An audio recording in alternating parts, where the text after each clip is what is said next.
Avec son nez arrondi et son air rigolo, le Quadéo pourrait nous faire penser à la petite Bumbo.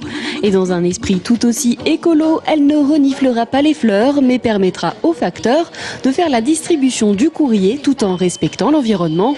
Puisque la principale spécificité de ce nouveau véhicule, c'est qu'il fonctionne à l'électricité. C'est un véhicule propre, donc alimenté par batterie, avec une autonomie d'environ 25 km, qui est limitée à une vitesse de 50 km/h maximale.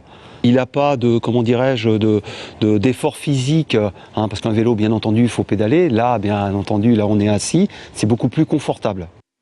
Confortable et pratique sont en effet deux autres maîtres mots.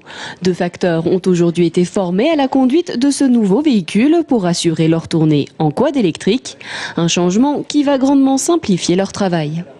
Les spécificités du Quadéo, outre zéro émission de CO2, permet aux facteurs d'emporter du centre de distribution l'intégralité de sa tournée en une seule fois, ce qui auparavant n'était pas réalisable et nécessitait un emport de produits sur sa tournée par d'autres véhicules, cela à moteur thermique.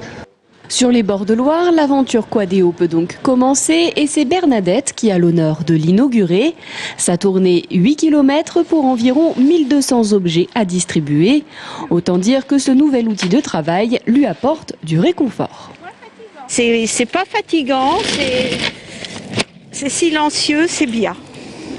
Je faisais la tournée à vélo, c'était plus fatigant parce qu'il y a plus de poids que là. Toute notre tournée dans le véhicule et après on manipule plus rien, c'est plus facile.